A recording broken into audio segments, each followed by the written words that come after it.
What's up, y'all? Sparta here. So within the past few days, the LG V60 has been revealed. Not obviously everything about it in terms of pricing and stuff hasn't been revealed, but the base of what the phone looks like and stuff like that, and the specs has indeed been shown off. And I'm all want to talk about it and what I feel about it. And overall, it's a positive feeling. Like there are a couple things that I will indeed miss that the V60 is going away from, but at the core, it still feels like a V series phone. It doesn't feel like, oh, it's carrying on that branding, but it's just another phone. So let me talk about that now here real quick. So first, what I want to say is one of the omissions that they're doing is that they're going away from a quad HD display and they're going down to a 1080p display. I'll go down that a little bit more later, but that's just something that I want to say now. It's not a big deal to me personally, especially since they're not axing a whole bunch of other features and still saying it's a V series phone. Cough, cough, regular Note 10. I'm sorry. Just had to make a light jab there. Um, sorry. Got to dial in the focus here. But yeah, it's going down to a 1080p display, but it's going to be a 6.8-inch OLED POLED display. So it's still LG's OLED, and if anybody has really any doubts about that being good, I will say now it is definitely improved over the past couple years. They basically put it on a whole bunch of phones since the V30 and that whole debacle controversy, which I personally didn't have any issues with my V30's display. It was as good or had as many issues as my Note 8's display both times.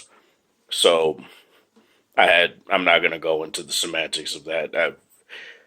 I have videos on my channel about that, but yeah, we'll go down this 1080p. While not my ideal resolution, it's something that I do indeed think is good enough, especially for this day and age. And I have confidence that LG will still have a quality display. I do have issues with Samsung's 1080p panels on both the OnePlus 6T and my regular Galaxy Note 10, my base Galaxy Note 10. They look a little bit, not they don't look as sharp or detailed. Obviously, if I'm comparing them to a quad HD display, they're not going to. But even compared to each other, my 6T looks a bit better compared to my Note 10. And it's kind of odd. But I have confidence LG is not necessarily going to have that sort of issue. I think we've moved past the super terrible screen banding, color shifting, and all that stuff that went on with the V30 for some people, but we'll see what happens ultimately. The phone's going to be 5G capable. Obviously, the V50 was 5G capable, and then due to that, some carriers didn't pick it up, in particular T-Mobile, which has had basically every single LG flagship since the G2 or even the Optimus G. So it was kind of weird for them not to have the V50, but their 5G infrastructure wasn't up to snuff at that point. So I kind of understand why they didn't have it. It made people think that there was no sort of V50. Like when my friend, I had him on LG phones for a while too. He went over to the Galaxy S10 Plus and he was like, I didn't see a V50 or anything there. And when I told him about the V50, he was like, I never saw that T-Mobile. So T-Mobile didn't pick it up. That's why. So yeah, and in some things I've seen like T-Mobile's little app and stuff on the um the V60, so they definitely are picking this one up. Their infrastructure is definitely there. So we'll see how that holds up. It'll have a massive 5,000 milliamp hour battery as well. I haven't seen anything on in terms of like thermal cooling. If you guys know, since the G6, LG has had heat pipes in their phones ever since, the whole Note 7 debacle thing, even though it didn't directly affect them, but they decided to jump on that as well. And It's something that I hope they do keep. I'm pretty sure they will. Because for a monster of a phone that the V60 is going to be, the V50 and V40 and every single LG phone basically since the G6, since after the G6 has been, they pretty much would still keep thermal cooling to my knowledge. So it's going to be, I'm going to keep my eyes out to see if they still keep that. Now, obviously, a LG staple is the headphone jack. Nowadays, they are keeping the headphone jack as well as the hi-fi quad DAC, so you don't have to worry about that. One of the hopes I had is that they would go to a louder amp. They probably wouldn't even touch on that in like a press release or anything like that, but we'll see once the phone is in people's hands what that entails of, and when I eventually get one too. So we'll see what that entails of, like I just said. As of right now, oh, sorry about the sensor going off right there. But as of now, LG's the amp that they have in here can only go up to 75 stops. Don't get me wrong, it's still very loud and very clear. It still gives you a lot of power. I would like to see at least 100. At least. I'm not trying to, oh, you need to go to 150 or some dumb stuff like that. I just wanted to at least give a little bit more juice to higher powered headphones that need more power, because as you guys know or may not know, the quad DAC since the V20 has been able to power headphones up to 600 ohms. Those are very power hungry headphones, and say my HD 650s are 300 ohms. It would be nice to at least have a powerful amp so that they could get a little bit more volume out of it as well. So that'll be interesting to see. Another omission is they're taking out Boombox. Boombox will no longer be a thing, and this going from 1080p and taking out Boombox are cost saving measures. What they plan to do is that they want to make this a more budget friendly flagship, akin to like a OnePlus and stuff like that. So what I'm intrigued to see is if they get it down to like what the OnePlus 7 Pro was at, which is like what, $750 to $800. They said they plan to have it be have it cut below like the base Galaxy S20. So that's going to be really interesting to see. It'll have dual cameras on the back, so it'll have a 64 megapixel camera, and it'll have your wide angle lens. I didn't see what focal length it'll be. The wide angle lens is probably gonna be what the G8X has, which is a 135 degree wide angle lens, which will be sick. I definitely want that, especially since this has a 90-degree wide angle lens and the V20 has a 120-degree wide angle lens. It'll be interesting to see what they do in terms of, because the main reason they went away from 120-degree lenses was because of barrel distortion. A lot of people would complain about that. So they went from, I think with from the V20 to the V30, they went from like 120 to 100. Then the G8 and the V40 have 90-degree wide angle lenses, and so does this. Well, this is the G8 as I just said, but yeah. So yeah, we'll see what happens there. It's going to be real interesting to see. Um, it'll do 8K video recording. The Snapdragon 865 allows for that. Some manufacturers have.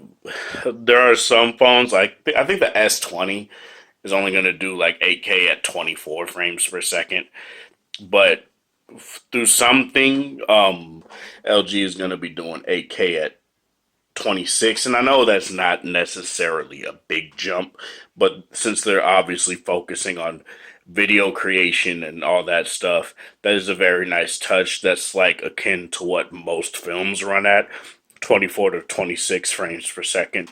So that's a very interesting thing for them to do, and a really nice touch, if I do say so myself.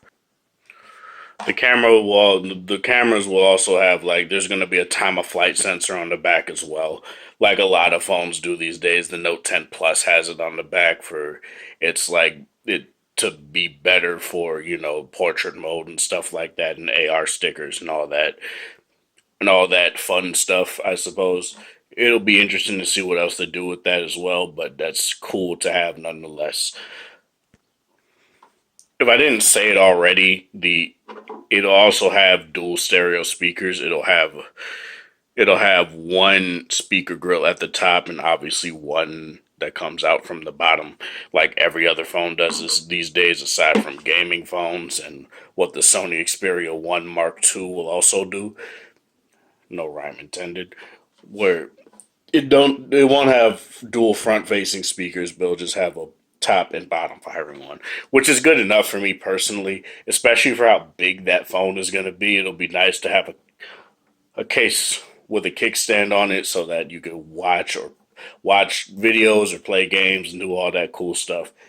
And that's something that I'm definitely looking forward to. They also seem to be focusing more on gaming as well. They With the Snapdragon 865, it'll come with also the Snapdragon Elite Gaming stuff as well. LG has been actually pretty good when it comes to gaming on phones. My G8 in particular plays games like Contest of Champions at 60 frames per second, whereas on my Note 10 it plays in my 6T. It only seems to play at like barely 30 frames per second. So it's very interesting to see that. What I am kind of concerned to see is how if the quality will dip in terms of how detailed the models are and stuff like that. Because on here, like I said, on Contest of Champions, the models are highly detailed and it runs at a very smooth frame rate. So it's going to be interesting to see if they still keep that sort of, detail when it comes to that stuff. Another really nice thing about the camera, and it's something that you should necessarily not expect from LG. They are gonna have full manual controls in the 8K mode as well, and they also support HEVC, high efficiency video recording, so that you will be able to record high quality video and not have it completely take your storage away. And that shouldn't necessarily be a problem anyway, because the phone will have 128 gigabytes of internal storage, and it, as always, will have a micro SD card expansion up to 2 terabytes. So that is something that you definitely don't have to worry about, and shouldn't have to worry about anyway, unless you do nothing but 8K video record on your V60 when you get it. So that'll be really cool and interesting to see as well. And from other things I've seen, it does look like they're going to include the dual screen case in the box. I'm not necessarily sure yet. With the G8X, I think it was an option to get it with your phone, but I think with the G8, with the V60, they're going to ship it. They're going to give it to you alongside the phone, so that'll be really cool as well. And it's gonna be nice because both of those screens will be matched because they both will be 1080p displays. So that'll be really good at the same time. So what are my thoughts on this? It's really interesting to see what LG is doing here. They want to make a cost-friendly flagship like, OnePlus has done over the years. And it's going to be really cool to see how this phone plays with this competition and how it compares to, say, the V40, V50, G8 and stuff like that. So yeah, I'm really actually pretty excited about the V60. Despite some of its shortcomings, it seems to still be a V series phone first and foremost, and that's what I definitely like. But let me know what you guys think about the V60 in the comment section below. This is Sparta. Thank you guys for watching. Thanks for the support. Hope you guys have a wonderful Friday, whatever time of day it is in your area. Like the video if you like it, dislike it if you dislike it, share with people that are interested in this sort of content, and I will see you guys later.